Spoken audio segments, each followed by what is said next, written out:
পঞ্চম শ্রেণীর ষষ্ঠ অধ্যায়ের সকল সৃজনশীল এবং সংক্ষিপ্ত প্রশ্নের একটি সাজেশন। বন্ধুরা, তোমরা এই প্রশ্নগুলো নিজেরা বাসায় করলে তোমাদের আশা করি এর বাইরে একটা অঙ্কও থাকবে না।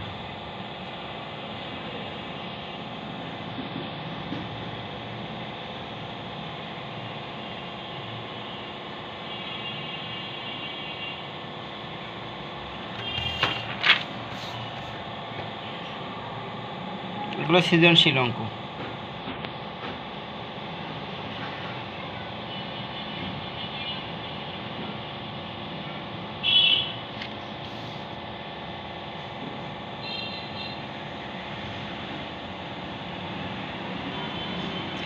এরপরে দেখাবো সংক্ষিপ্ত প্রশ্নগুলো।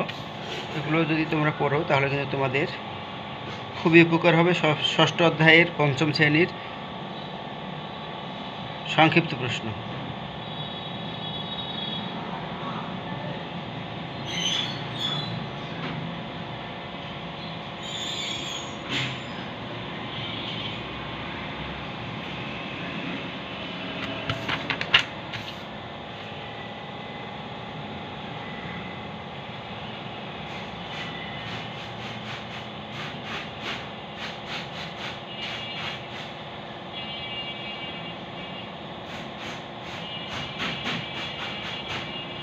শেষে ভগ্নাংশের যোগবিয়োগের নিয়মটা দেওয়া আছে, এটা একটু ভালো করে পড়ে নেবে, তাহলে তোমাদের আর ভবিষ্যতে কোথাও কোনো সমস্যা হবে না।